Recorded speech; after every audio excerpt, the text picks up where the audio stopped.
நடிகை த்ரிஷா தமிழ் சினிமாவில் முன்னணி நடிகையாக இருப்பவர். கடந்த 20 ஆண்டுகளுக்கு மேலாக நாயகியாக வலம் வராங்க. இடையில் சினிமாவில் சில சரிவுகளை சந்தித்தாலும் இப்போது மீண்டும் பிஸியான நடிகையாக மாறியிருக்காங்க.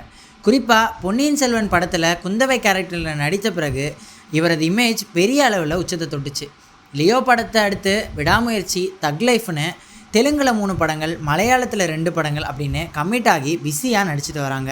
எப்போதுமே நடிகை த்ரிஷா என்றாலே அவருடன் சர்ச்சைகளும் நிறைய வந்து விடுகிறது.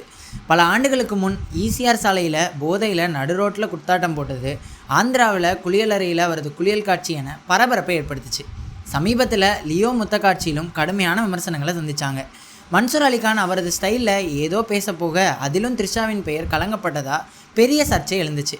இந்நிலையில் கூவத்தூரில் கடந்த 2017ஆம் ஆண்டில் சொகுசு விடுதியில் அதிமுக எம்எல்ஏக்கள் தங்க வைக்கப்பட்ட போது 25 லட்சம் கட்டணத்தில் த்ரிஷா அங்கு வந்து சென்றார் என்றும் அதற்கான ஏற்பாட்டை நடிகை கருணா செய்தார் அப்படின்னு ஒரு விஷயம் அனல் பறக்க பேசப்பட்டுச்சு. இந்த பிரச்சனையில் இப்போது புதிதாக ஒரு பிரச்சனை எழுந்திருக்கு. ஒரு சினிமா நிகழ்ச்சியில் தெலுங்கு நடிகர் ராணா டகுபதி பங்கேற்றார்.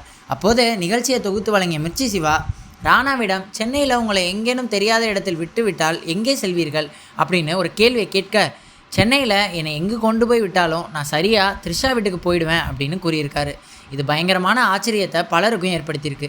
இதற்கு பின்னணியில் ஒரு முக்கியமான காரணம் இருக்குது. தெலுங்கு படங்களில் மிக பிஸியாக த்ரிஷா நடித்து கொண்டிருந்த காலகட்டத்தில் த்ரிஷாவுடன் ராணா நடித்த போது இருவருக்கும் காதல் ஏற்பட்டதாக கிசுகிசுக்கப்பட்டுச்சு. அதனால் த்ரிஷாவுக்கும் தொழிலதிபர் வருண் என்பவருக்கும் நடந்த திருமண நிச்சயதார்த்தம் திருமணம் வரை செல்லாமல் முடிந்தும் போனது. இதற்கு காரணம் ராணா த்ரிஷா காதல் தான் என்று தெரிய வந்தது.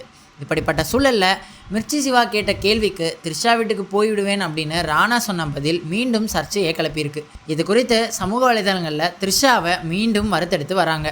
இதனால் ஒரு கட்டத்துக்கு மேலே மனம் வெறுத்து போய் இப்படி சமூக வலைதளங்களில் இழிவாக தரக்குறைவாக பேசுபவர்களை முகத்தில் குத்த வேண்டும் அப்படின்னு த்ரிஷா வெளியிட்ட வீடியோ சமூக வலைதளங்களில் வைரலாகிட்டு வருது. அந்த வீடியோவில் த்ரிஷா பேசியிருப்பதாவது, மற்றவங்கள தரக்குறைவாக பேசுகிறவங்க, விமர்சனம் பண்ணுறவங்க அதுக்கு சோஷியல் மீடியாவை யூஸ் பண்ணிகிட்டு இருக்காங்க. இப்படியெல்லாம் பண்ணுறதால தான் அவங்க ரொம்ப கம்ஃபர்டபுளாக இருக்காங்க. யாராலையும் அவர்களை ஒன்றும் செய்ய முடியாதுங்கிற தைரியத்தினால தான் அவங்க இப்படி பண்ணுறாங்க. இதனால் அவங்க வாயிலே போய் யாரும் குத்து விடுறது இல்லை என்று அவர் ஒரு கோபமாக ஒரு பதிவை செய்திருக்காரு.